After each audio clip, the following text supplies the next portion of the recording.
Hi, welcome to the Celestial Circle podcast. I'm Love. And I'm Tylin. We're two Los Angeles-based astrologers and healers. Join us each month as we explore the upcoming transits to see how they will affect you, show up in the world, and in our own personal lives. We hope that you will find guidance, understanding, and fun as you apply this wisdom to your own life.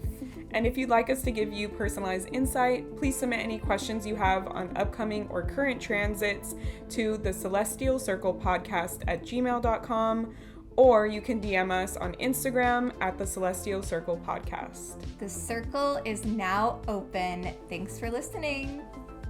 If you're seeing us in the same continued outfit that maybe you've seen us before, that means this is a part 2 episode. Yes. So we cut this episode somewhere that made sense, hopefully, and we are just going to continue playing it right where it left off. So yeah, we hope you enjoy the second part and that you enjoy the podcast as a whole. Yes. All right, here's what you've been waiting for. So let's go on to January 17th. Through February 9th, we've got Venus in Aquarius. I love Venus in Aquarius. I think this is such a beautiful transit for like the love of individuality, the love of that eccentric nature. Yeah, like be yourself, be weird, be quirky. I love your unique expression of yourself, your unique ideas, your unique beliefs. I definitely think like Venus in Aquarius is like, I want you to be authentically as much as possible as who you are. And I love you for being exactly who you are and exactly who you aren't. I don't want you to agree with me. I don't want you to water yourself down. I don't want you to be societally acceptable. I want you to show me who you are at your core, I feel.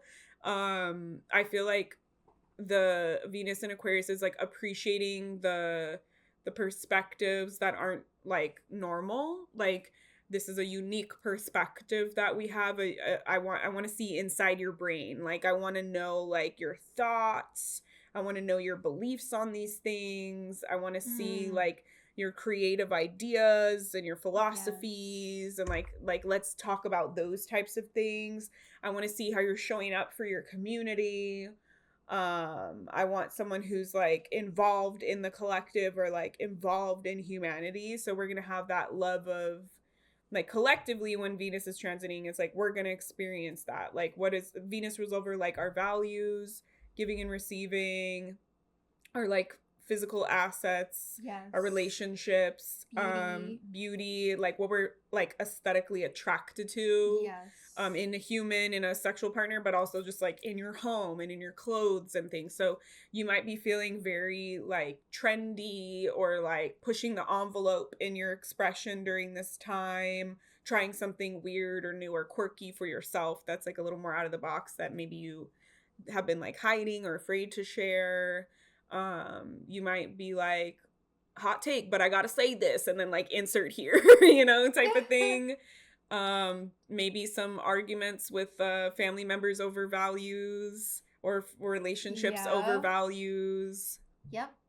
Especially that when we were just talking about Pluto transiting through that first decan of Aquarius, which is a decan ruled by Venus. Yeah. And it's that 5 of Swords energy of what it means to stand in your ground of your belief systems and values, and then what it means to walk away, because we see that in that card, the one figure who's like firm and steady, and then the other 2 figures walking away.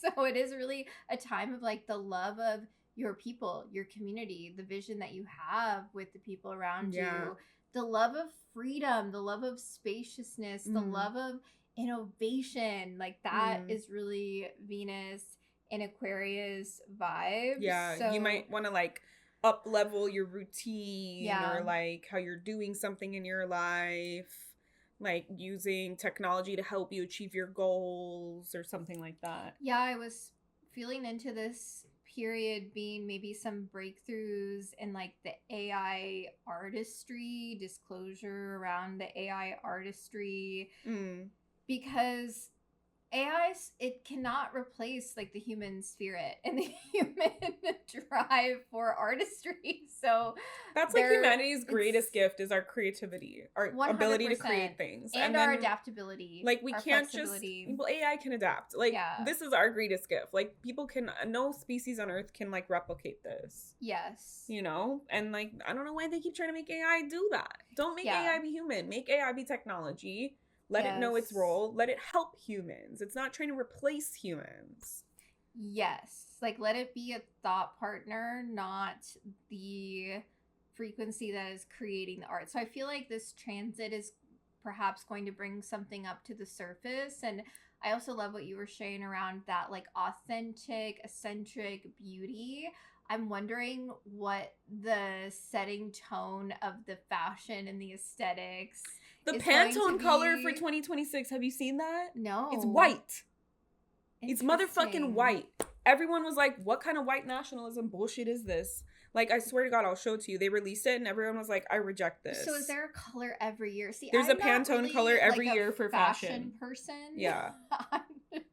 So. This is the color of the year. So what Cloud Dancer. It's white. What is the color? What was the color for this year, 2025? Do you know? Brown. I could see that there has been a return to that, like the natural. That's been like a thing I've been seeing in fashion, like the natural tones. Yeah. Yeah, and there's like different ones, so they'll have like spring and you know like fall or whatever, the spring, summer, so they'll have like specific color trends and things, but like that was what we opened up with, was that like mocha color, and that's what we're opening 2026 is like that white cloud color, which everyone was like, who asked for this? Also, like white clothes in general, it's to me just feels so unrealistic and not practical. Aries placements. I'm gonna get dirty. I had crumbs on my shirt just now. I struggle to wear white. We're both in our Saturnian vibes going on right now. I wear like checkers that has white in it, but I love the times when we record and we clearly don't communicate what our outfits are gonna be like, but the days we wear plaid or like the same color.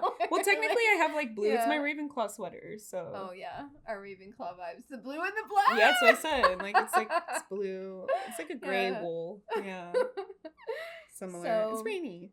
Yeah, Venus in Aquarius is really asking us on a collective, like, how can you love your most authentic version of self and find the beauty within your authentic self? Like, the example that I want to give that Spirit's showing is, like, there's people that are, like, really weird and really eccentric, like, very obviously against the grain. And, like, no, like, more than you. More than me. More than you. And there's, like, this weird, like, societal norm that we've adopted in Western society of, like, judging people and ostracizing people so that, like, we can feel better about being closer to fitting in to whatever the societal standard or model is of the time. And that's something that's Pluto and Aquarius like would want to just like fucking chop the head off and send off into the freaking sunset. But like there's certain people that they're like super weird and you're like, the fuck is everybody clocking this fool? Like, what is he doing? But then he's so confident in who he is and so settled in who this person is that humans respond to that, and they'll look around and be like, are we supposed to mock this person or like ostracize them? And then they're like so just themselves and they don't question it, and like they're not like forcing it on you, and they're not like being weird about it. They're just being confidently who they are. And I find in those moments, in those spaces, people will then be like, okay, so I guess this is normal, and we just roll with it. Like, I think that's like Aquarius energy. Like, I'm so like rooted in who I am and my truth, and even if that's against the grain, like I don't care what's the grain and what's not the grain. I just show up fully in who I am, and like people like respect that confidence, and people respond to that kind of like settled presence, because so many people are hiding who they are, disassociating from who they are, cutting themselves into little pieces, sectioning themselves off, shaming themselves, judging themselves because they're trying to fit into whatever the societal norm is. When like Aquarius medicine is like, if the norm doesn't include you and make space for you, then fuck the norm. Like, create a new norm that makes space for you and includes exactly who you are. Why do you need to change who you are and what your beliefs and your values are for anybody ever? They're not you. They don't live your life. And I feel like that's what like Venus and Aquarius is like coming together, being like, be as bold and as weird and as risk taking and as future forward as you want to be. And like do it with pride, do it with honor. Vesta's saying the same exact thing. Be devoted to your authenticity. I'm devoted to not looking like that, to not fitting this box, to not trying to force myself, my unique essence to be something else than what it is. 100%. It's really a big deal, and I feel like that is what collectively the Pluto in Aquarius transit is teaching us all to embrace our authenticity. I've been doing it more. I've been being more bold, like in my clothes and my self-expression. I know everybody thinks like everyone in my community is like, you are very bold in yourself. I'm like, there's more that I don't share. Like, just be prepared, y'all.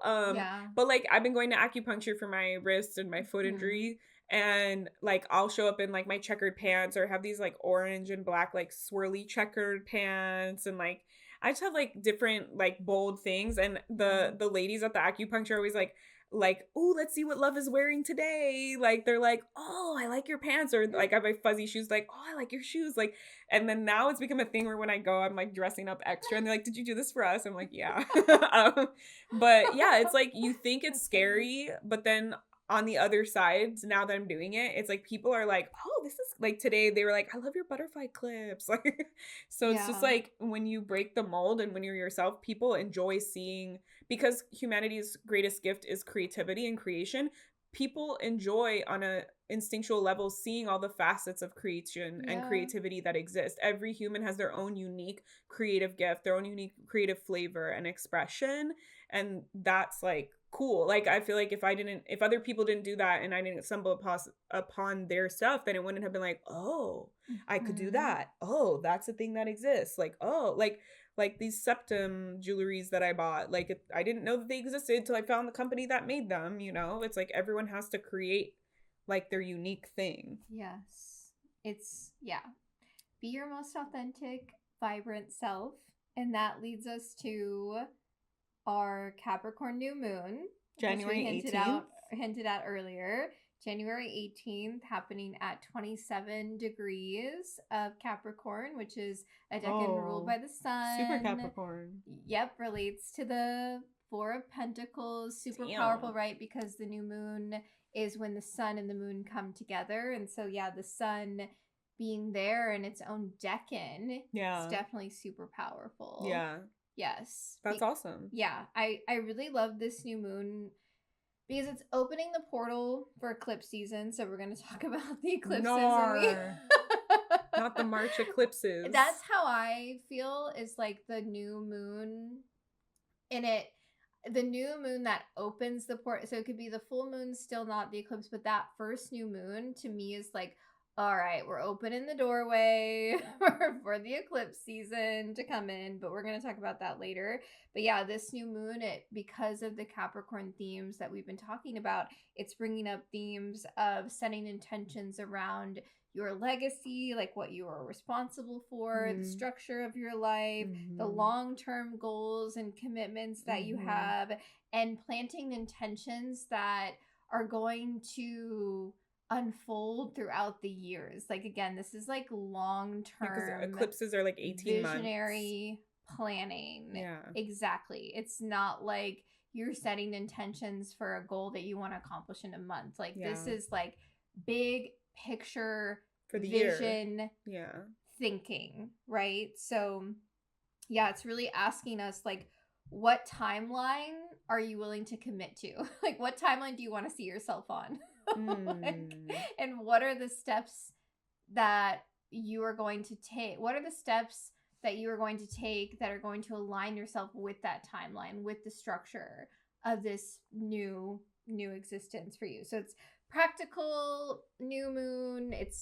But it's also visionary because it's knowing that dreams are built on that practical, like real ground, like what I was saying earlier around Capricorn, taking the dreams out of the sea of the unconscious and then making a plan for it to occur with our consistent devotion and dedication for those dreams.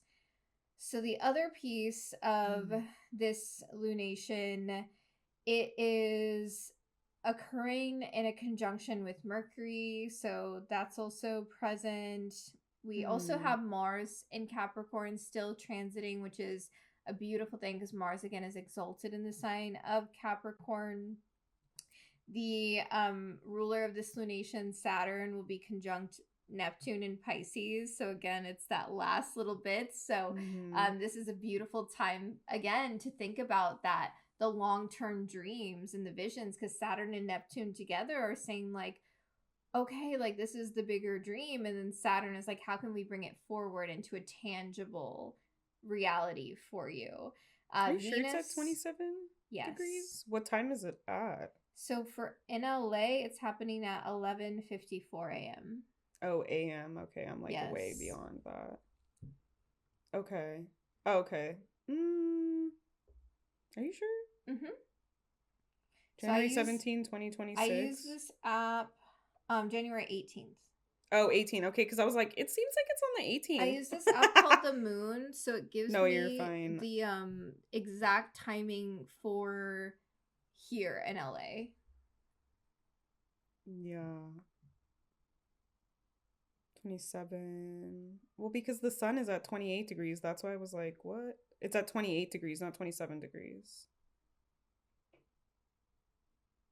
28 degrees. Yeah. Yes. That's why it wasn't making sense. I was trying to figure that out. It is at 28 degrees. Did I say 27? Yeah. It's 28. Okay. Yeah. Okay, glad we sorted that out because I was like, my map isn't showing your map. It's the third decan, though, of Capricorn. Yeah. Okay, that makes sense. Yeah, 11, that makes sense. 11:57, yeah. Okay, so yeah, go on. Sorry. 11:54 a.m. 54. In Los Angeles. Yes. We're getting mixed up with our numbers here. Okay, 54. Yes, at 44 degrees. The mini degrees. Yes. Okay. Yeah. Cool. 28. Yeah. So then I was also going to say it's happening in a conjunction with the Venus in Aquarius as well. Yep. And so Pluto. We see that. And yes, the Pluto, because they're going to be conjunct in that first decan of Aquarius, because it's happening again in a later degree, that 28 degrees. So yeah, it's really powerful. And this shape is like a thing I've seen before, the trapezoid thing. I know that's like an astrology shape. I'm obsessed with the shapes. I don't know. I think they're cool. I know you're always like, what the fuck? And I'm like, shapes. It's the configurations. So it is happening, in a sextile to the ruler of this lunation, Saturn in Pisces. And then it's happening also in a trine to Uranus in Taurus, Uranus retrograde in Taurus. So that's like setting the intention that has the capacity to grow and change and evolve. Right? Because Uranus supports the change. It's supporting the evolution of humanity. So we have that piece that is really strong. It's a wedge. That's what that's called. Yeah. Okay. So, yeah, I'm really excited for this lunation. It feels like it is really setting the blueprint for the new timeline that we're meant to jump on. And the Four of Pentacles, the card related to this lunation, is a really interesting card because it teaches us about how our identity is intertwined with the legacy that we're meant to craft in this lifetime, what we're meant to leave behind. And also it teaches us about the frequency of resources. So I like to think about how like the pentacles at the bottom of the figure's feet are resources that obviously support our survival, support our sense of like the feeling of, we have all of our needs taken care of, the connection to the body. The pentacle in the heart is the resource of belonging. It's the resource of love, the resource of connection. And the pentacle at the head, the resource of enlightenment, the resource of the connection to what is beyond the physical realm, that feeling of support from the divine. So this new moon is also is saying, like, setting intentions around that quality of what it means to be well resourced for you in your own life and your own craft. Yeah, so, and the only kind of like square or oppositional energy to the moon is the Chiron from Aries that we were talking about a little bit earlier. And then you were talking about the Uranus. It's opposing Black Moon Lilith. And so there's going to be like a lot of like healing pieces around identity, around freedom, expression, wounds, a lot of like suppression pieces where we feeling suppressed and not being able to take up space and be ourselves. And so I feel like those will be the main things, but there's a lot of like positive energy with this. Just so much supportive energy with this. Yeah, opposing Jupiter retrograde in Cancer too, which Jupiter exalted in Cancer. It's like, but not like a amplifying the direct support opposition of the seed that we're planting, the intention. Yes. Yeah. You know what's happening? It's a direct opposition. Mine doesn't show it. What the fuck? Yeah. It's at 18 degrees. So Jupiter? Yeah. Because, I guess it doesn't count it because it's like 28 and 18. It's like 10 degrees off. I don't know. Some systems calculate it differently, but I would say it's happening in opposition. Pretty much, yeah. Because Jupiter is just so massive. And I think that's just showing like all the themes from the Capricorn energy are being need to be balanced with themes of safety and expansion. It's like I was saying earlier, it's like, what are the systems and the structures that you have in your life that serve safety? Yeah. That's kind of what we're looking at, is like building, like feeling and then like addressing that, building, oh my God, I'm scared. Addressing that, moving forward. Yeah. And that's that long term that we were talking about. Yes. Yeah. So. All right. Let's move on to Aquarius season. My brother's birthday. Yeah, January. My mom's birthday too. Aquarius mom. Okay, January 19th to February 17th, the sun in Aquarius. It is like the great awakener.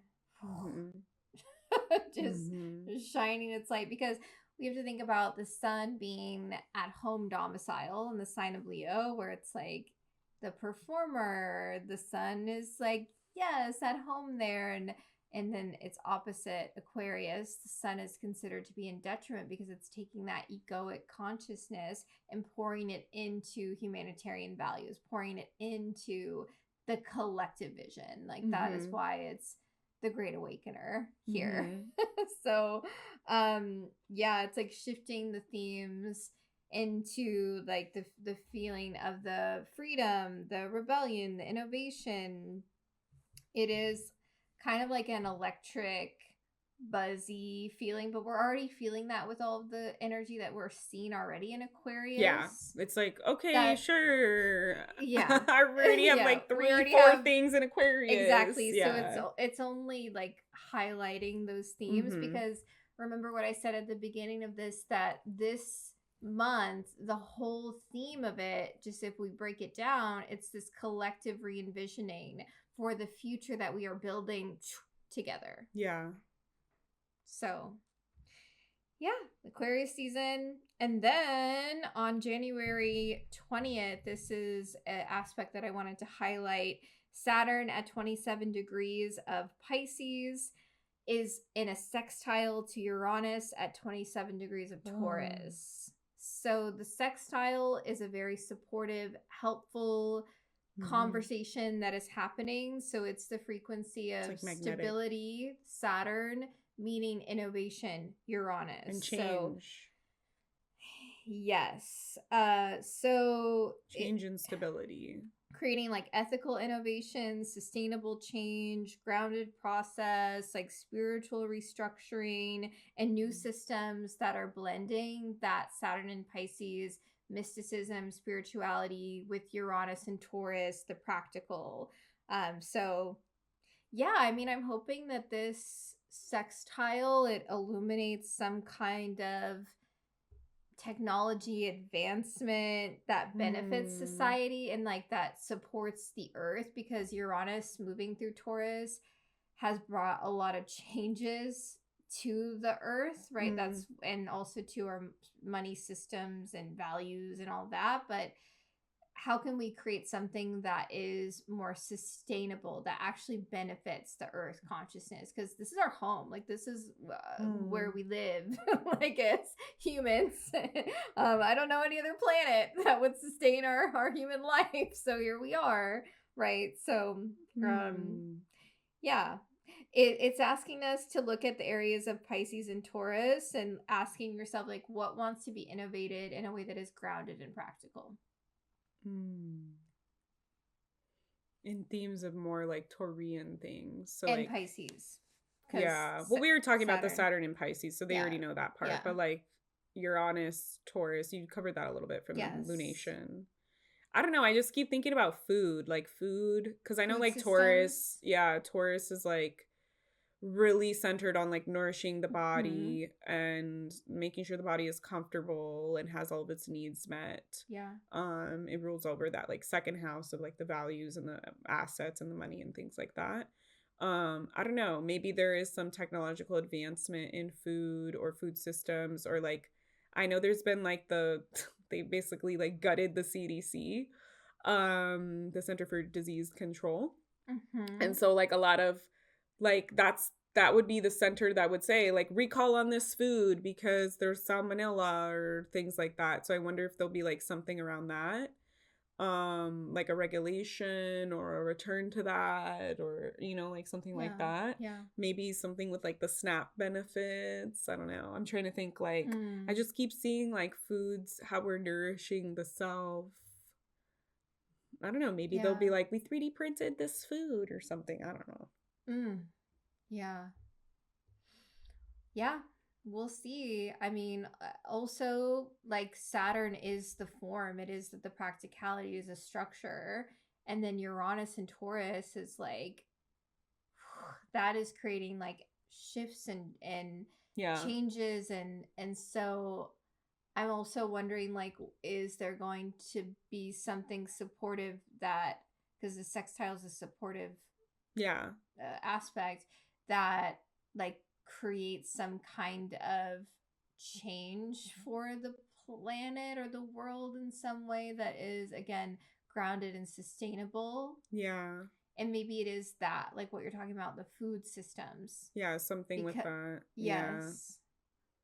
Yeah. Or like just like the way that we relate to it or something. Yes. Yeah. I could see that. So yeah, that really stood out to me as a important aspect to highlight. And then January 20th through February 5th, we'll have Mercury in Aquarius, because again, Mercury never travels too far from the sun. But this is a very innovative mind. Mercury in Aquarius, like if you have this natally, I'm like, you're literally a fucking genius. Like you are. It's a visionary mind. It's like a shift, but often misunderstood, right? Like, yes, you're a genius, but like when you're a genius, that people never talk about, like, that means that your ideas are avant-garde, which literally this time. That's literally what it translates to in French. So it's like, not everyone is ready to hear what you have to say. Not everyone appreciates it. Not everyone is open. People think that you're going to be weird for saying that, and then 3 years later, they're going to be doing the exact same thing that you said, right? Like, so I feel like it's not without its burdens. Yeah, that's definitely true. The second decan of Aquarius is a decan ruled by Mercury, Hermes, and it relates to the Six of Swords in the tarot. So it is kind of that feeling of sometimes you're just in that boat, like with the few people that get you. Yeah, that's true. Leading the You're like, where are we going? I don't know. Yeah. Figure it out when we get there. But it does bring, to me, I always envision Mercury and Aquarius like lightning bolts, just like striking the mind with ideas, because it again is very visionary, it's innovative. So it's like unconventional problem solvings, especially around like collective things, because Aquarius rules over the collective mental clarity, new ideas around how we're working with technology. I'm seeing a lot of like bullhorns, so maybe like protesting. Seeing someone like yelling into a mic. Yeah, I mean, Mercury will at one point be in a square to Uranus, so that makes sense. Yeah. Because Mercury in Aquarius is the frequency of the voice of the rebel. Yeah. So that totally makes sense. And it's all about innovation again. So it's like leading the way for the new timeline, the new future. So as you go through this transit, if you have weird ideas, like things that seem out of character, out of pocket, or something innovative that you're thinking about, even in your life, if you're like, hey babe, I think that we should start meal prepping, and that's crazy. I wouldn't ever thought we were meal preppers. Like, who cares? It's your innovative idea. Like, during this time, like, share it, right? Like, so that obviously what you want to say. Don't just be like blindly like speaking into the mic. But like think about if it's a weird idea, maybe I should be sharing it during this time, because this is what Aquarius is all about. Yes, and specifically for you, like look at your Aquarius house, like what area of life is your Aquarius house, because Mercury traveling through this house is going to bring some kind of new insight, that innovative mind to maybe a problem you've been having in that part of your life.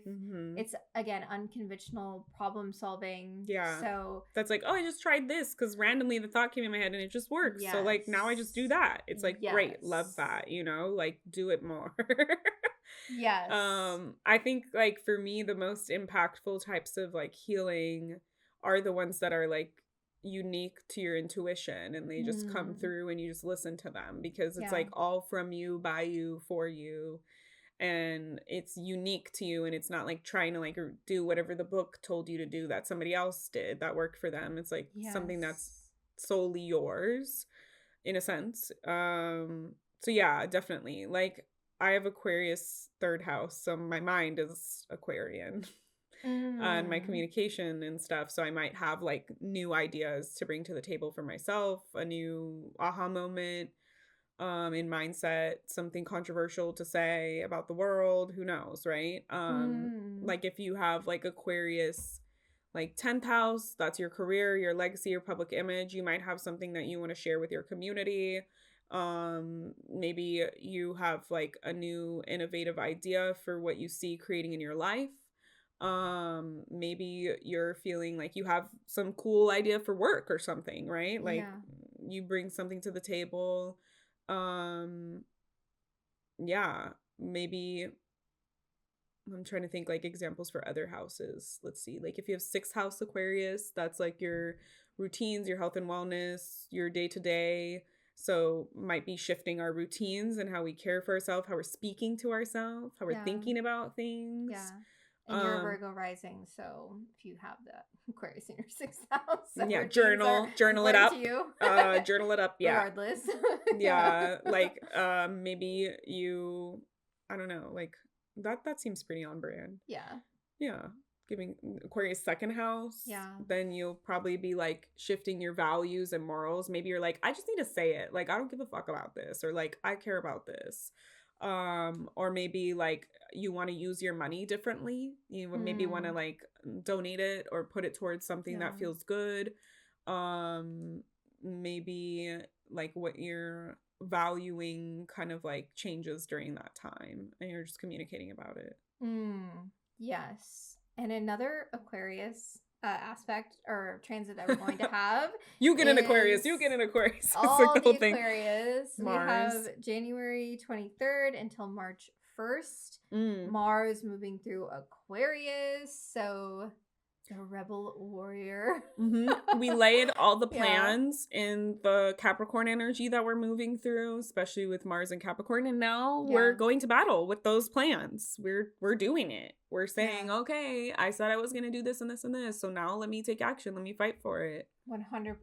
It is a revolutionary action transit. Like, that's probably why I was seeing like the protesting and things, because that's like literally a few days before that happens. 100%, because Mars in Aquarius, it activates the activism quality, the innovation, the rebellion quality against outdated systems, progressive technology, and this sense of like collective courage. It's like igniting this fire within us that we as a collective outnumber the people in power right now. And we always will. And we always will. The people, power to the people.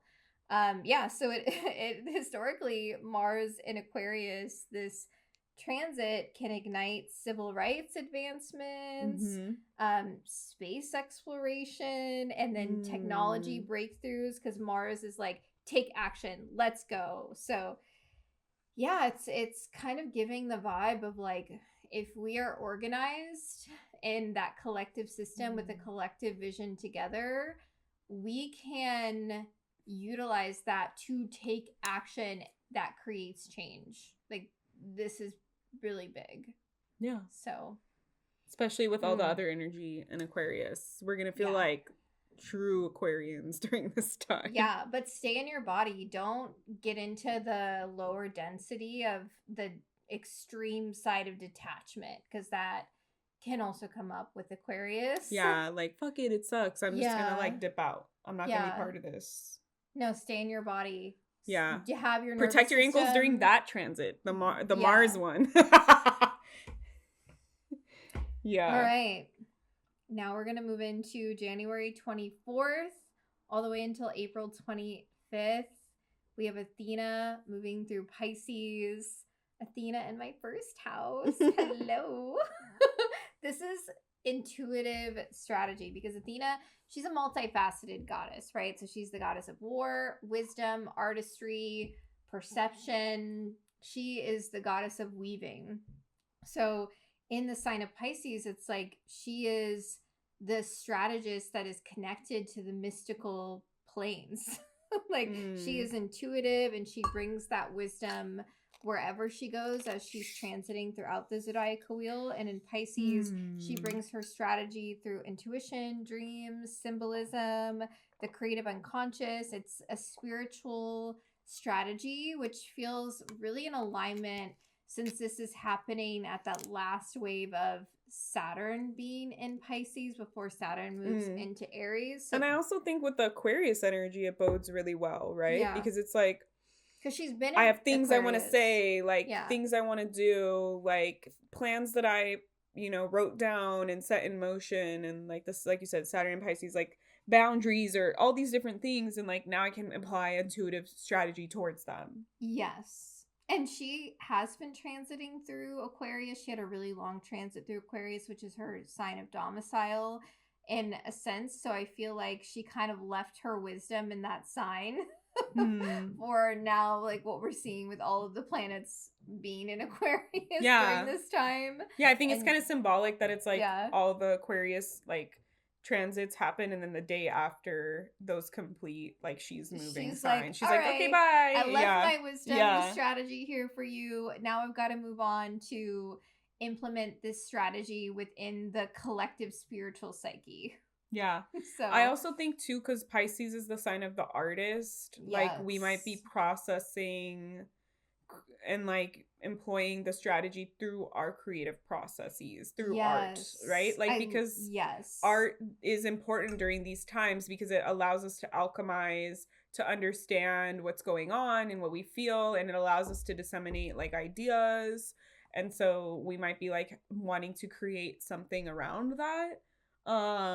Maybe synthesizing all the feelings that we've been having from the Aquarius energy or about the collective and how we can move forward, and doing that maybe in a creative fashion. 100%. I literally wrote, this is a artistic renaissance moment for the collective.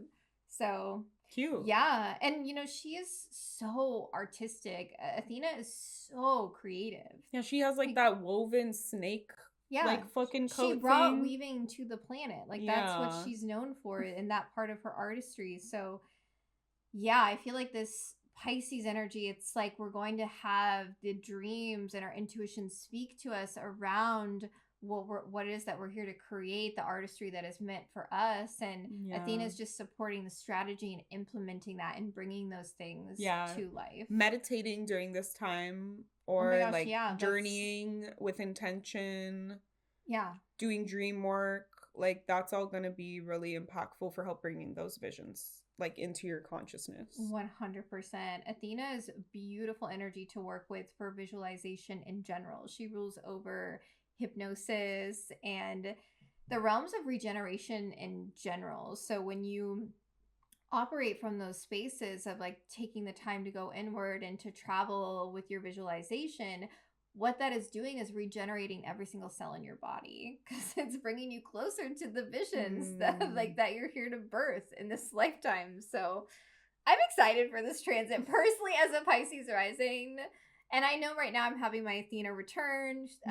She's in Aquarius now as we're recording, but I just think Athena in your first house is such a beautiful time to reorient your sense of perception. So anytime we have Athena in our first house, it's your strategy for yourself, for your life. Yeah.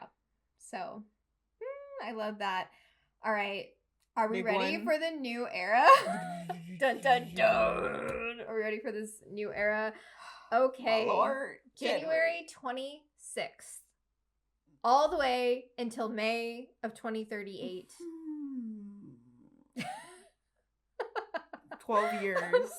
We have, dun, dun, dun, Neptune moving into Aries completely. Will not go back into Pisces. No more Neptune in my first house. That is done.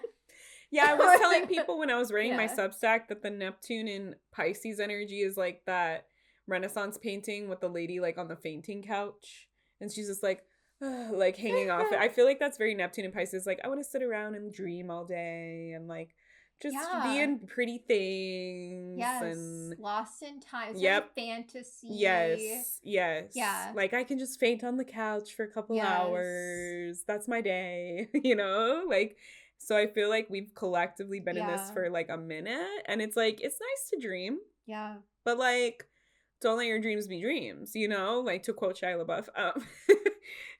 Like this Neptune Aries is like, okay, I'm ready. Like, let's go. Like we said, Aries is the go-getter, the first one. Yeah. Wants to take action, wants to show up, wants to be a leader. And I feel like we're going to be taking a lot of that and applying it to like the Neptunian themes of like spirituality and intuition and direction. And I feel like it's like weird because it's like Neptune is at home with Pisces because that's like the modern ruler for Pisces. So they're kind of the same energy, similar. Yeah, oneness, spirituality. Yeah. So we've been having a lot of that. And we've seen that with a lot of people turning back to spirituality, a lot of people trying to find oneness within different groups. And that's where they're clinging on to the ideas of them. Yeah. And not the realities of them. And they're like, Trump is great. He's going to help me. And it's like none of the facts in front of you are showing that or proving that, but you're still tapping into this delusional belief. Like that's very Neptune and Pisces. So delusional. Like it's going to be great for me though. Like you can't yes and yourself into that. Like you can't just like love and light your way into that shit. So like with Neptune and Aries, it's going to be like, do it then. Yeah. Show it then. Prove it then, like if that's what you believe, like go about it, act that belief, the action. Yeah.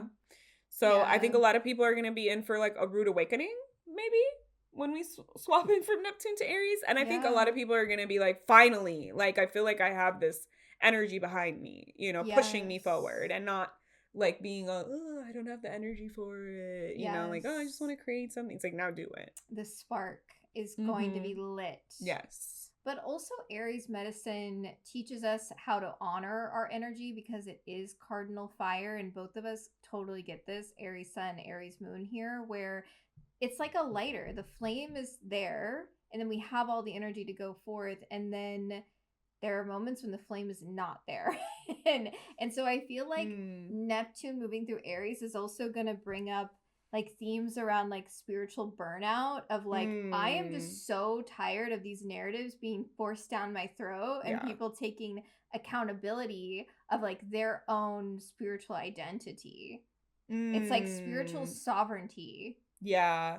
Yeah, if you're going to believe in this, like, you need to take accountability for what you're believing in. You can't just, everybody else is doing it. No. You can think for yourself. 100%. Because that's what Aries medicine teaches us, is to trust in our own sense of self and our identity and our own unique passion. Do you think people will be pulling away from spirituality? Because I feel like Aries is like, I just want to have a good time. Well, that's what I was sharing earlier. I feel like people are definitely going to, it's like Neptune moving into Aries, what you're saying of the rude awakening, it's like having the rose-colored glasses like ripped away from your eyes and being like, oh my gosh, this is how it really is. And so it's sort of like, okay, well then now I, as a sovereign being, am meant to take accountability over like what it is that I believe in. I think either people will pull away or they'll double down and they'll actually be like, fine, I'll take action. Make it a part of their like identity. Like I see someone being like, fine, I'm going to go out and shoot them then, you know, like, because I'm going to do it. Is a sign of war. Yeah. Because it's like, if I believe this so strongly, and we see that, especially with Christianity, how many horrendous actions have been taken place. In the name of God. And God. I love that meme. Sickening. Yeah, it's worse than sickening. Yeah. It's just disturbing. Yeah, it's like stupid. It's heartbreaking. It's so dumb. Yeah, so I feel like some people are going to double down and they're going to get real angry. I see a lot of men just like acting out of anger because of this transit. Because you know what? If you don't question things and you don't make it a practice in your spirituality to question your ego, and then all of a sudden it feels like the table, you know, was pulled out from underneath you, then like you're going to be pissed. You're going to be like, who the fuck do I blame for this shit? Like, who convinced me of this? Who told me that? Like, it's you. You need to take accountability. That's what the Saturn piece is going to be there telling us. Yes. But, like, I feel like a lot of people just aren't practiced at taking accountability for their actions. And that's why we're in these situations, because nobody wants to admit when they're wrong and, like, change. It's okay to do that, you know? Like, you don't have to stick it out and be like, no, I'm going to double down and just, like, be harmful to more people. Like, super weird. Yeah, and then Neptune creating the illusion around that, like creating the fantasy of like, this is okay because of my belief systems. Yeah, exactly. Giving you permission. Yeah. I also think a lot of people are going to be having a lot of ideas and maybe like starting but not finishing something because of the Aries energy. Like, oh, I'm going to make the shift, but like, I didn't really do it. Yeah. I did a little. Yeah, because of that cardinal. It's like the light's there and then it's gone. And then... Yeah. Yeah.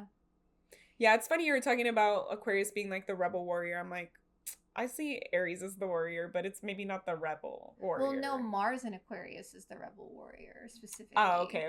Yeah. Because I was like... Yeah, no, Mars in Aquarius. Yeah, that totally makes sense. Makes sense. Okay. But so now this is like Aries, Neptune is like the spiritual warrior. I literally have that in my notes. Spiritual warrior. I love that. But that's what I mean by like all of us on an individual level taking accountability for our belief systems. Yeah, we're going to be collectively hexing the fuck out of these people. The spiritual warriors. It's like, I'm gonna meet you in my dreams tonight. We're gonna go. You wanna join the intergalactic battle that's going on together in our dreams tonight? Like, let's go. Yeah, it does feel like Neptune and Aries is bringing up this like spiritual. It feels like kind of like it's gonna be a spiritual crisis for some people around. Who the fuck am I? Yeah, if I align myself with these beliefs and now the wool is pulled out from my eyes, who the fuck am I? Yeah, because that people tie their beliefs to their identity. That's how they get you, is like identity politics. Yes. But you can believe in something and it doesn't define you. And you can shift, right? You have the ability to shift and change your belief systems depending on the information that has been brought in for you. You don't have to stay in one ideology just because that is what was given to you as a young person. Yes. Like you have permission to change. 2 manifesting generators are here to tell you have permission to change and evolve, because that's what we're here to teach the world, is that it's okay to change and evolve. Yeah. I also feel there's something I was going to say.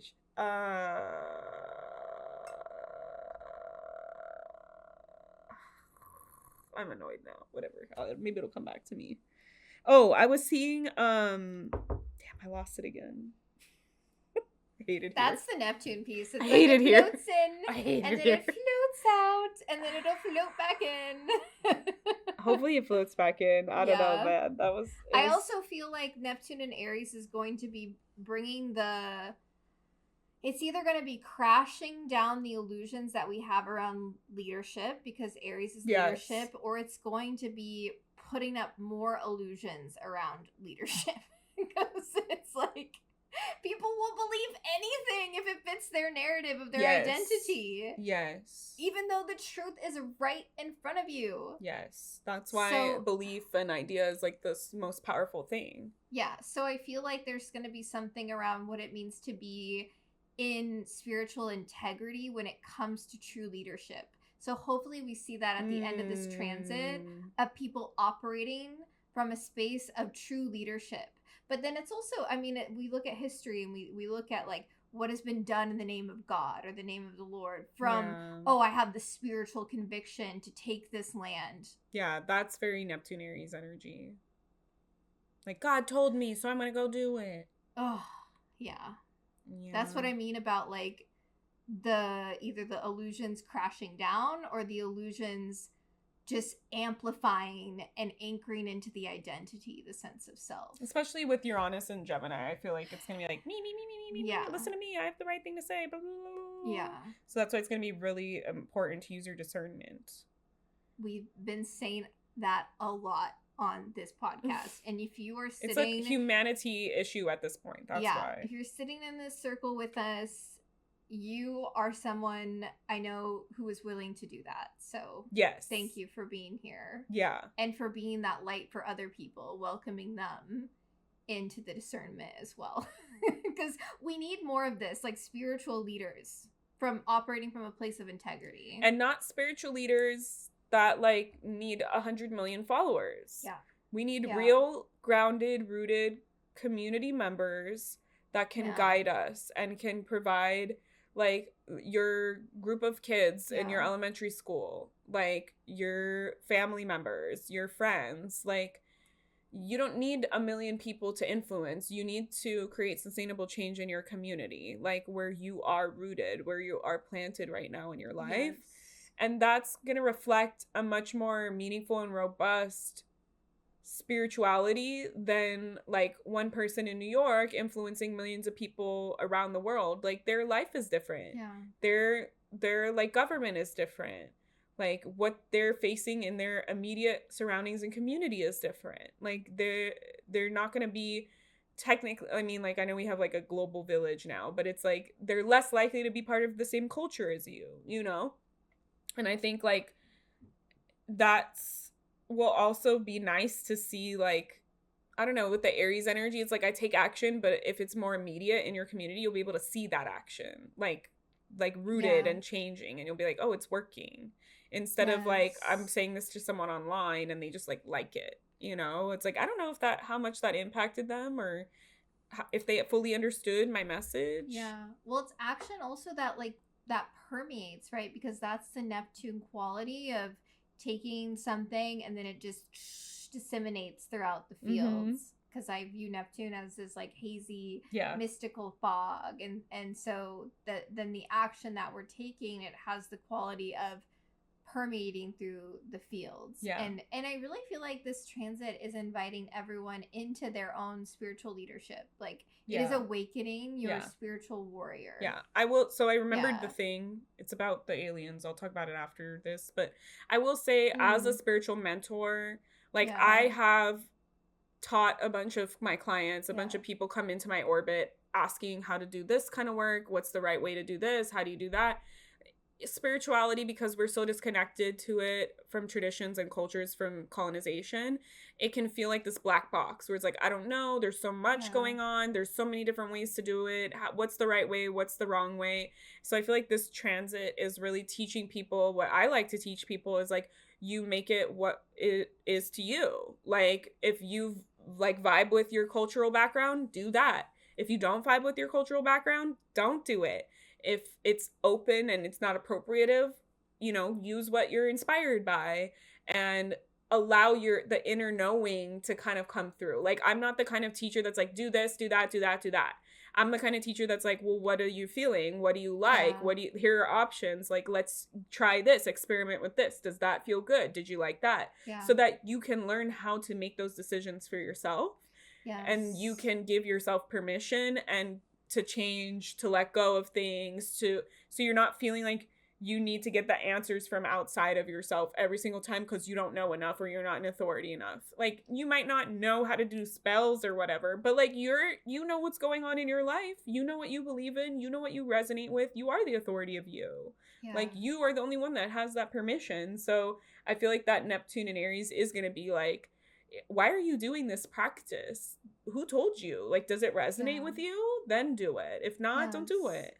Because ultimately, this transit is teaching us on a spiritual level deep self-trust. And that's what you're reflecting back to your clients. Yeah. And that's our Aries energy. I do the same thing. I just say I'm a mirror. Yeah. Like, they want me to give them the answer. I'm like, yeah. You have the answer, no. baby. You need to learn how to listen to the answers that come from within you. That's what's broken in our society, is they've conditioned us from a young age, from school, to listen to outside of ourselves, follow rules, authority. You're wrong if you don't follow these rules that you don't even know that they exist until you come in contact with them. Yeah, the Neptune Pisces of listen to the preacher. Yeah.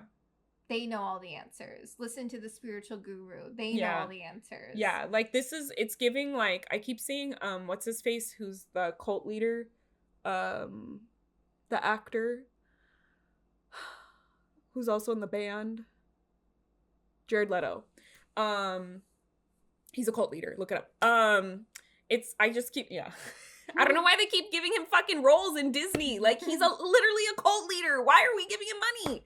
Anyways, that's I hate crazy. this man. I don't know anything about that. So, dude, him and Kanye did this weird collaborative thing where they were in like white in this field and they filmed like a whole music. It was weird. It's fucking weird. Kanye is really just off the rails. I know, he's Gemini to the core.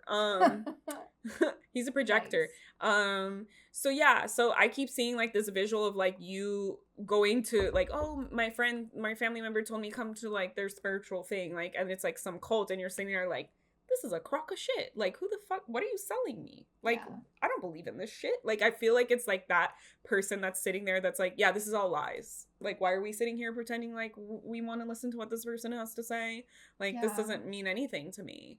So I feel like you're gonna have to like consistently be like, what is it for me? Does it validate me? Does it make sense for me? Does it help me help the collective? Like, I agree. Something else with this transit that's coming through is the spirituality that can be experienced through physical activity. I was going to say that too. A lot of workout movement, working your feelings, getting the, like, or like the spiritual revelations that can come from doing your mind is clear physical. Because you did all the physical activity and now you're tired, so you can get all the shit out of the way. Especially because this transit is coinciding with Saturn moving into Aries. Yeah. I feel like there's something a lot really of workout special around. Yeah. Yoga maybe will be like the spiritual leaning like workouts. But like running, all these things, like they can help us process emotions and feelings. Physical activity 100% can be a spiritual practice. Yeah, and it can be a space for meditation. Like if you're running or riding your bike on your own, you can listen to meditative music or next to nothing. That's preferred. For your brain for meditation. And like those types of activities you might be finding like you get the most aha moments out of during this time. So Neptune and Aries, I feel like the bigger question, this is what I wrote down when I was thinking about this, the bigger question it's asking us is, who am I when I live my truth without hesitation? Because Aries doesn't hesitate. Aries operates on instinct. That's so true. Yeah. So the thing that I forgot that I remembered was about the Galactic Federation, because I brought up the thing about fighting the aliens in your dreams. I predict that something's going to happen with the Galactic Federation with Neptune and Aries. What do you mean? I think there's going to be a change, because there's been a stalemate for a long time with the Galactic Federation, and like the decision on like should Earth exist, should Earth not exist. I think there's going to be movement. Did you see Bulgonia yet? Bulgonia? Is that a movie? Yeah, the movie with Emma Stone. No. Oh my god, please see it. Y'all, if you haven't seen Is that the one where movie, she's that won the Oscars or whatever? Did it win the Oscars? No. I actually don't know, but it's such a good fucking movie. Please watch it if y'all haven't seen it. I would rewatch that movie like now. I'm probably watching the oh my god, Bulgonia. Is that how you do? Oh yeah, I spelled it right finally. Bugonia. Yeah, Bugonia. Am I saying it wrong? Maybe I heard it wrong. I don't know. Okay, but it is good. Oh my god, quintessential 70s font. That makes everything sci-fi. I hate when people do that. Sorry. But I can't like talk about it with you because I don't want to spoil it. But yeah. I literally don't care about spoilers. Two conspiracy obsessed men. Like, why don't you care? Like, because knowing the end doesn't change anything for me. I'm a 3-line. It's about the journey. It changes everything for me. I don't want to know. Don't spoil it. Two conspiracy obsessed men kidnap the CEO of a major company when they become convinced that she's an alien who wants to destroy Earth. Yeah, I'm not going to share the ending, but interesting. I don't really know how I feel about that. It's kind of funny. That's like where our society is. Conspiracy people, CEOs, people in power wanting to destroy Earth. Are they an alien? Are they well, clearly their actions do not show the collective that they give a shit about our well-being. Like, clearly. I know. But it's a free market. There's going to be so many cool inventions. Yeah. Okay, so yeah, the overview of January. Wait, sorry. I just totally threw the Galactic Federation at them. Okay, so look up the Galactic Federation if you don't know what that is. It's like a council that unites all the different alien and different beings and races in like the galaxy. It's also, you can look it up in your chart. It only exists in Sagittarius degrees, so yours truly has the Galactic Federation in their first house. Conjunct my moon. Yeah, conjunct the rising. Up in my 10th house. Hello. It's like, not only am I Hera, but I'm all the aliens. Yeah. That makes sense why I can talk to all of them. Because I have like that queen of the aliens vibe. Maybe I had a past life as a queen of... I'm going to get that as a tattoo. Queen of the aliens? Yeah, I don't know. I saw it. So like, if I see it, I have to do it because of inner vision. Ooh, I love that. Okay, so yeah, the Galactic Federation, it's like a council. They've been in a war for a long time. You can look this up. Like, lots of psychics online have tapped into this. Lots of people have dreams that they're fighting a war. If you have that, that's because your soul is going and tapping in to fight that war that's going on right now. Basically, the crux of the war is that there's parts of alien races and people who don't want Earth to exist and want to like start over because we fucked up so bad. And then there's some that do want Earth to exist. Those are the like human pieces. There's obviously other like racial things between the different aliens and their planets and stuff that has happened over time.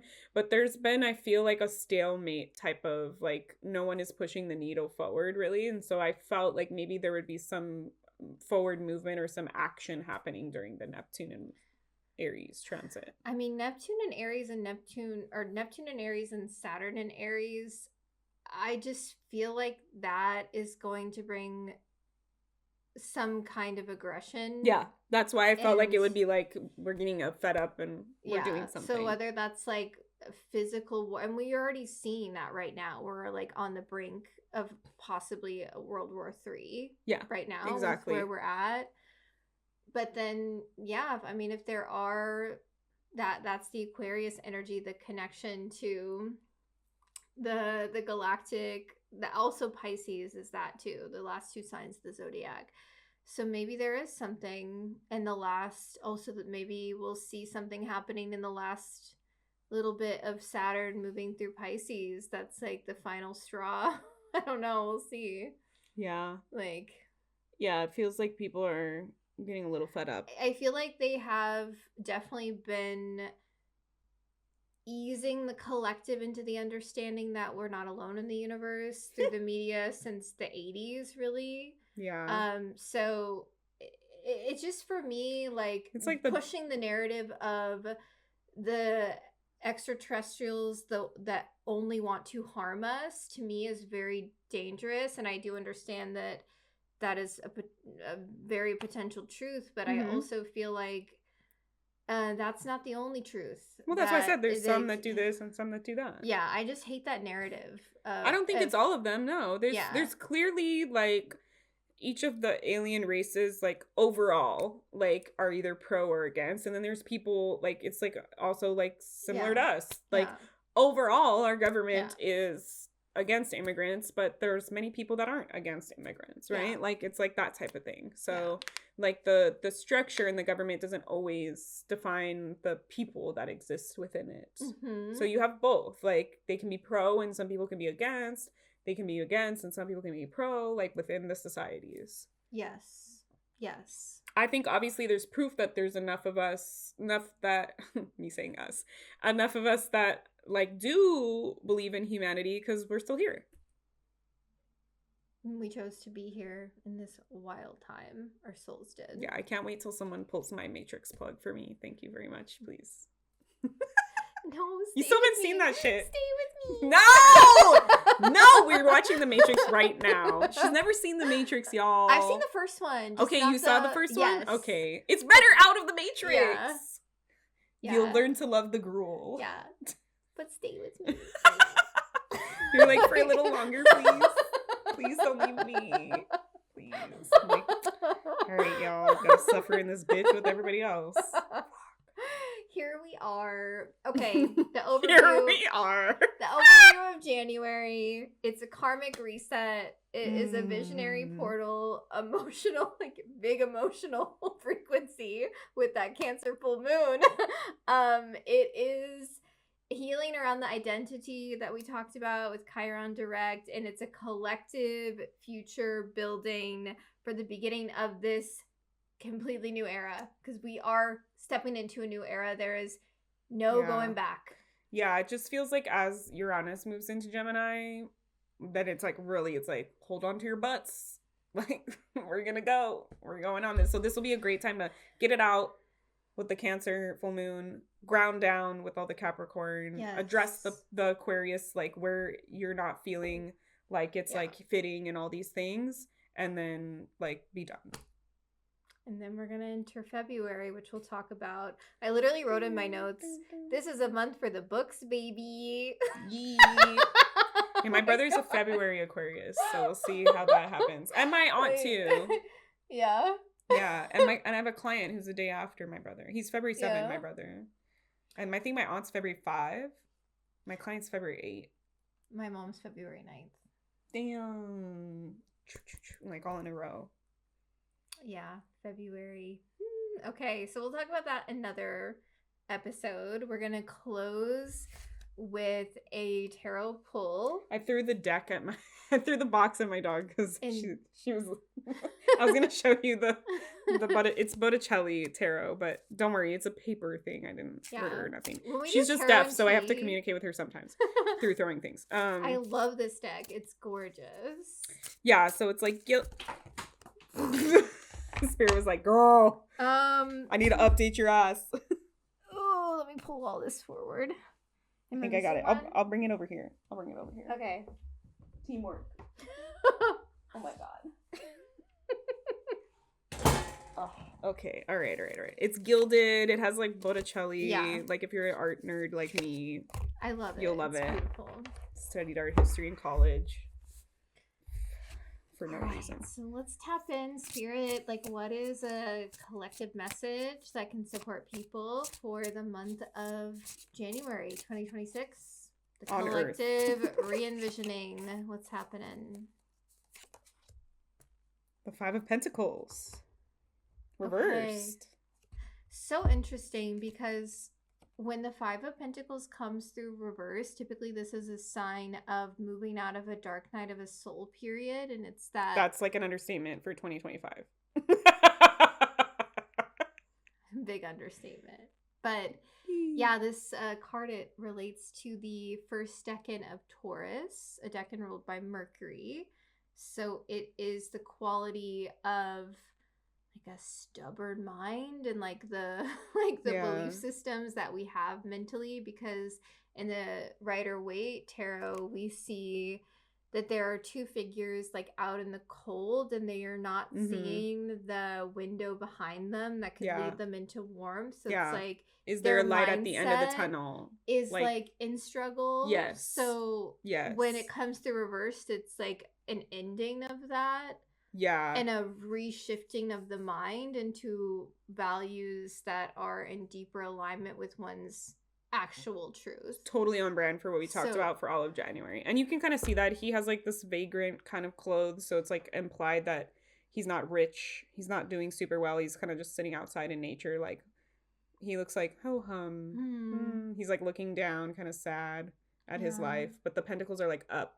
So it's like we need to move into like this beautiful space behind here and not stay down here in this limited like thinking. Or it could be saying like Spirit saying what it means to ground your energy with all of the change stepping into a new era, to have a mindset that is grounding, patient. I just keep hearing stable. Like this too shall pass. Like I feel like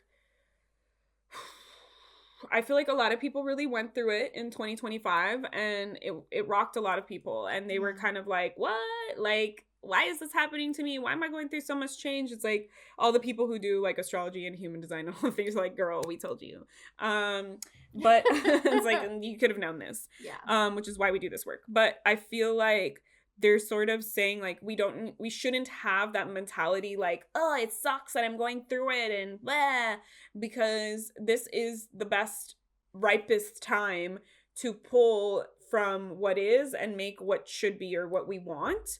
That's kind of what Spirit is showing me, is like, even though it feels like shitty to go through change or to be put through the tests and the ringers and being called to do better and better and more and grow and address and look at these things, they're like, that is like the magical part. That's like the mixing of the cauldron. That's what creates the end goal that you want. So like be here in this and embrace the shifts and the changes, and don't, like, I just keep feeling like they're sort of saying like, don't have like a negative attitude about this. Like don't be like, why do I have to do this? Like this sucks that I'm being, asked to change.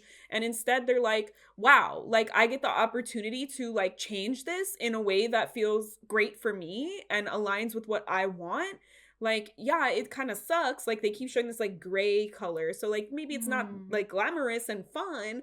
But, like, when I get to the other side, I'm going to enjoy that solid foundation that I put there, It doesn't need to be flashy. It doesn't need to be trendy. It needs to be, like, real and rooted. And I think, like, we're, like, collectively, like, moving away from that, like, suffering, struggling mindset. Like, you're being asked to, like, a lot of what we were talking about was like moving away from those types of themes of like being stuck, not doing your dreams, not taking action. So collectively we're also seeing that our system is like designed to make us struggle and designed to make us sick and designed to make us suffer. And so it's like, with all this revolutionary Aquarian energy, now we're part of the group that gets to change that. That's why we're here on Earth. Yes. It's like we were selected as a council to say, like, what is the new system that we want in our society? And, like, it's not fun to go through those hours-long deliberations where everybody's saying their piece and all their thoughts and stuff, but it's cool to be, like, have your name, like, be part of that group of people when, like, you leave this mortal plane. Like, that's kind of, like, they're sort of, it's very Capricorn, Saturnian, like, they're, like, that's think about the big picture, babe. Like, it's not about the immediacy. Like, yeah, this sucks that I have to do this, but think about the big picture. It's, like, when I have to do something that I don't want to do immediately in my environment, I think about it in terms of like, current me is setting up future me for success. And so while it may suck to have to go to bed on time and brush my teeth and do all the things, tomorrow I'm going to feel really good because I'm going to be rested and I'm going to have done all my hygiene things. And then the next day, it's going to be even easier to do that. And 10 years from now, I'm going to be so thankful that I developed this routine that helped me because now I'm well rested and I have really good like hygiene in my teeth. And so I'm not going to get dementia and Alzheimer's. I know it's like a weird example, but like that's how it can feel. It's like moving out of the toddler mentality of like, this sucks and I don't want to do it right now, and being like, wow, what a blessing that I get to do this sacred work that doesn't always look fun. Yes. Yeah, 100%. Oh, yes. I feel like it's also saying how important it is for, in the process of all of this change, to have a mindset that is rooted in like patience. Like that's the Taurus medicine, is the patience, because these changes, like we were talking about Pluto and Aquarius, this is a 20-year transit. Right. Like this is change that transformation that happens over a long period of time. So I feel like as we're entering this new era, Spirit is saying how important it is to have that mindset that is rooted in patience, and patience with yourself, your own process, and then patience with the change that we are co-creating in the world. Yes, because that's that like council thing that I was talking about. Everybody has something to say. Everybody has exactly. You have to be patient through that. Yes. You have to let everybody say what they need to say. You need to let everybody have their time on the platform and speak their truth and their piece. And you need to let everybody get it all out so that we can then see what we have working with, and then we can organize it. Yes, 100%. Wow. Wow. You never get the memes. It's okay though. I hope y'all get the memes when you're listening. Please write us, email us, dude. Like, she missed all 3 of the memes I threw today. My Gemini Mercury is suffering. Josh feels the same way. He's like, why are you not on the internet? Like, I'm just like, why are you not laughing at my jokes? They're funny. Like, why don't you get this meme or like this song that's been going on TikTok? I know. I'm always having to explain like trends and things, especially because I'm like queer. So it's like I'm explaining like queer stuff to Frankie, and he's like, oh, that's a thing. And I'm like, girl. Come on. Yeah. Remember when I told you about the winged eyeliner being like bi vibes? Yeah. That's like, you're so late to the table with that one. Well, I've been doing this since But for knowing it, you know what I'm saying? Yes. I didn't realize it. It's like you're bi and you didn't even know it. I mean, I'm pretty sure I knew it as a kid. Yeah. I was like 5 years old. The first crush I had on a boy and a girl. Like, I knew in middle school. Yeah. Like, I wasn't interested in like boys in that way. I had like a boyfriend and like a crush on one boy, and that was pretty much all of like elementary school. And then like middle school was when I was like, oh, and then I had a girlfriend. That's cute. Yeah, we had the same name. I'm not gonna say it because it's my dead name, but we had the same name, and like they would just add like an S at the end. Like it would be like, hi Tylins. Like it was like that. That's cute. Yeah. Yeah. It was a good time. It was like right around when the I Kissed a Girl song came out. I was thriving. Aww. I remember I bought that CD for her, and I was like, this is us. I was like, I know I've already kissed you, but like, this is us. Oh, that's so cute. Yeah, it was very wholesome. Although her family was like super fucked up. So yeah, I was hella repressed, my little self. Little Catholic girl. It's a lot of like heteronormative conditionings, but like my mom was like chill. Like I was like, I gotta tell her.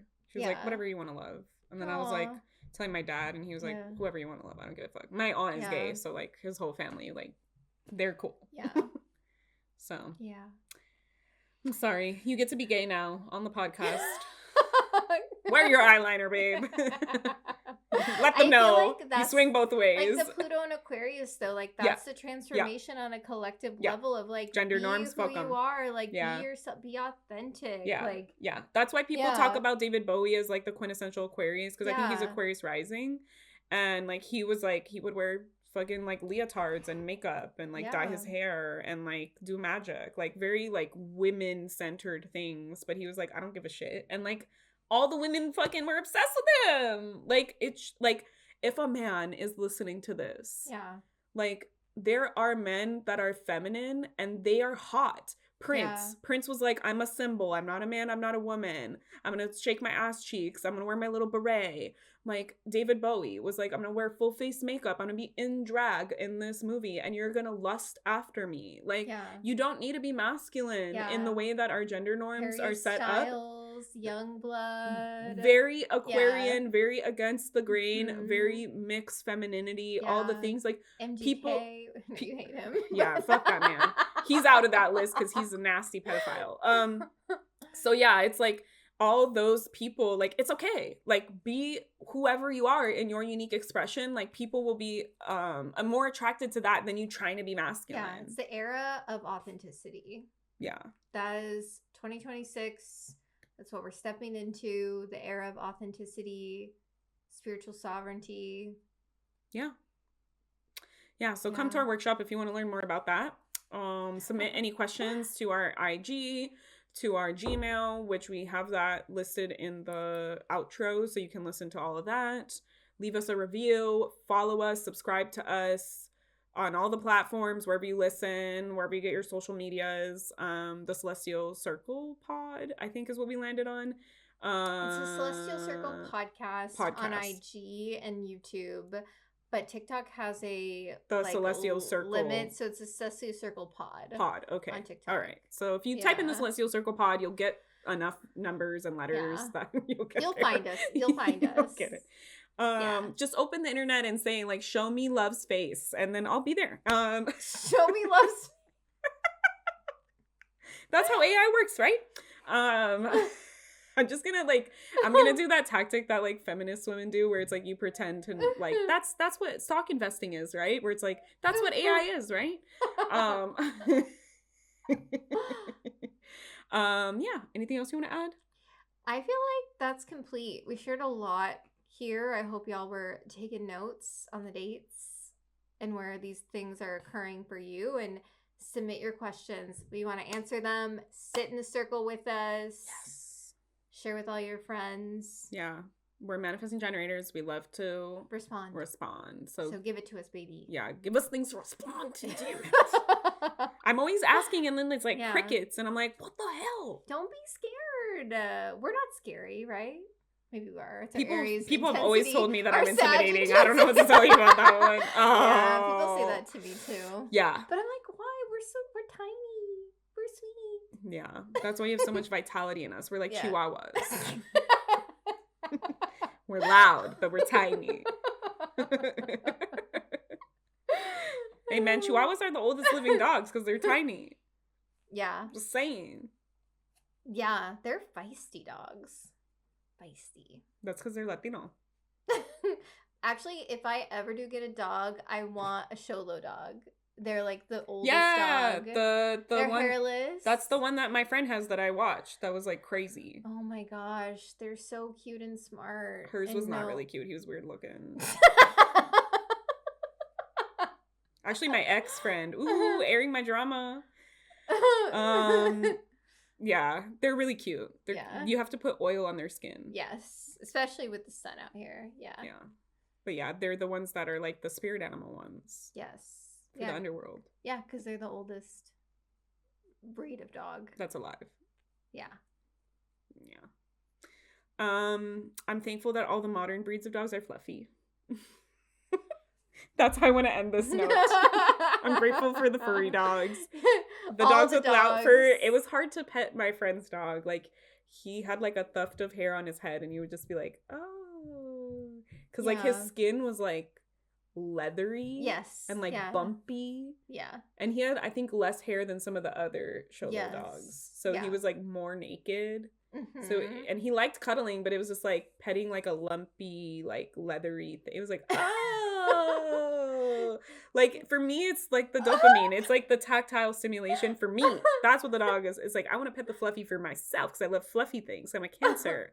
But like that dog was like, All dogs are unique, okay? So we're celebrating authenticity and unique energy in this new era. So show the dogs. You're such a mom. Every dog is beautiful. This is the Aquarian energy. You're not getting it, love. Stop judging the dogs for their hairlessness. I like the hairless cats. A hairless dog, though, because dogs, I feel like a lot of them can shed. Like the ones that are super cute and big and fluffy, they shed so much. Yeah, so ugh, just embrace it. You're like embrace it. A badge of honor. Hair all over. I have Jinx's hair probably all over me too. Yeah, bro. I love it. It's the best. Another meme. Damn it. All right. Cool. We'll see y'all. Let us know how you like this new format. Give us any constructive feedback. Send us everything. Follow us. Tell your friend. Tell your lady at the grocery store, and she asks, "What are you gonna do later today?" "Oh, I'm gonna listen to the Celestial Tea or the Celestial Circle." The Celestial Circle now. Look, it's new. Let me get used to it. The Celestial Circle podcast, and they're gonna be like, "Oh my god, what is that?" And you're like, "It's the best podcast in the world. Like, let me tell you about it." Actually, just listen to it. You know, There you go. Done. Boom. Yeah. You're an influencer. Yay. Okay. Well, thanks for listening and sitting in the circle with us. Yay. Bye, y'all. Bye. Thank you for listening to the Celestial Circle podcast. We are eternally grateful to have you in our cosmic community. Make sure you subscribe to our podcast wherever you listen. That way you'll be updated whenever new episodes drop. Please leave us a review and share with your friends so that our circle grows. The circle is now closed. Bye.